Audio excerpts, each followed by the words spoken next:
ഒരു ഒരു വൈറസ് ശരീരത്തിൽ ഉണ്ട്, വൈറൽ ഫീവർ നമുക്ക് നടക്കുകയാണ്. ഈ വൈറസിനെ ഇല്ലാതെയാക്കാൻ ശരീരം ശ്രമിക്കും. കാരണം അൺഹെൽത്തി ആയിട്ടുള്ള ഒന്നാണെങ്കിൽ അതിനെ ഇല്ലാതെയാക്കാൻ ശരീരം എന്തായാലും ശ്രമിക്കും. നമുക്ക് അതിനുള്ള ഇമ്മ്യൂണിറ്റി ഉണ്ട്. ഈ ഒരു ശ്രമം ശരീരം നടത്തിക്കൊണ്ടിരിക്കുമ്പോൾ അവിടെ ബോഡി ടെമ്പറേച്ചർ കൂടും. കാരണം എന്താണെന്ന് വെച്ചാൽ ബോഡി ടെമ്പറേച്ചർ കൂടി നിൽക്കുമ്പോഴേ വൈറസിൻ്റെ ശക്തി കുറയുള്ളൂ. അല്ലാതെ ശരീരം എന്തിനാ ഒരു വൈറസ് കയറിയതിന് ബോഡി ടെമ്പറേച്ചറിന് കൂട്ടി നിർത്തുന്നത് എന്തിനാ? പനി വരണ്ട, പനി ടെമ്പറേച്ചർ കൂട്ടുന്നത് എന്തിനാ? ഒരു വൈറസ് അകത്ത് കയറിയെന്നല്ലേ ഉള്ളൂ. ഇപ്പം ടെമ്പറേച്ചർ കൂടിക്കഴിഞ്ഞാൽ വൈറസിൻ്റെ ശക്തി ഇത്തിരി ക്ഷയിച്ച അവസ്ഥയിലാവും.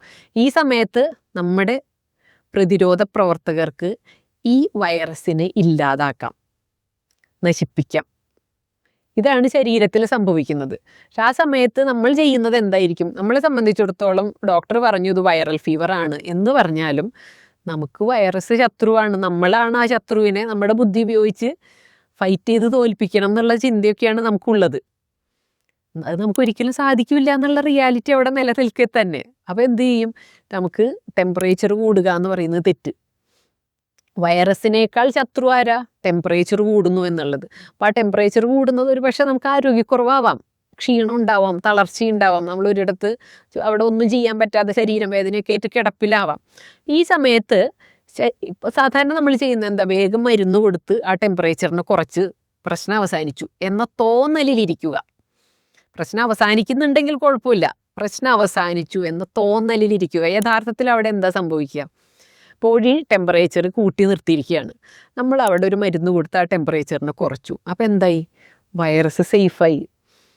വൈറസ് സേഫായി എന്ന് മാത്രമല്ല, നമ്മുടെ പ്രതിരോധ പ്രവർത്തകർ പിൻവലിയും. കാരണം നോർമലായിട്ട് ബോഡി ടെമ്പറേച്ചർ കുറയണമെങ്കിൽ വൈറസുകൾ നശിച്ച് തീരണം. അപ്പോൾ ടെമ്പറേച്ചർ കുറഞ്ഞിട്ടുണ്ടെങ്കിൽ അതിൻ്റെ അർത്ഥം വൈറസുകളില്ല. അപ്പോൾ അവിടെ തൽക്കാലത്തേക്ക് പനി എന്ന് പറയുന്നത് നമ്മുടെ അറിവിൽ അവസാനിച്ചു. പക്ഷെ അവിടെ വൈറസുകൾക്ക് യഥേഷ്ടം വീണ്ടും പെരുകാം. അപ്പോൾ എന്തായി? കുറച്ച് സമയം കൊണ്ട് വേറൊരു ഇൻഫെക്ഷനായിട്ട്. ഇപ്പോൾ പനി മാറി, പക്ഷേ ജലദോഷം വന്നിട്ടുണ്ട്, അല്ലെങ്കിൽ കഫക്കെട്ട് വന്നിട്ടുണ്ട് എന്നുള്ളതായിരിക്കും അടുത്ത ദിവസങ്ങളിൽ നമ്മൾ പറയുക. അതിനും നമ്മൾ മരുന്ന് കഴിക്കും, അതിനും സപ്രസ് ചെയ്യും. അപ്പോൾ എന്തായി? കുറച്ച് നാൾ കൊണ്ട് ഇപ്പോൾ കഫക്കെട്ടൊക്കെ ഒന്ന് മാറി, എന്നാലും ഒരു ശ്വാസം അങ്ങോട്ട് ശരിയായിട്ടില്ല, ഒരു ഈസി ആയിട്ട് ബ്രീത്ത് വന്നിട്ടില്ല, ഒരു ചെറിയൊരു വലിവ് പോലെയൊക്കെ ഉണ്ട്.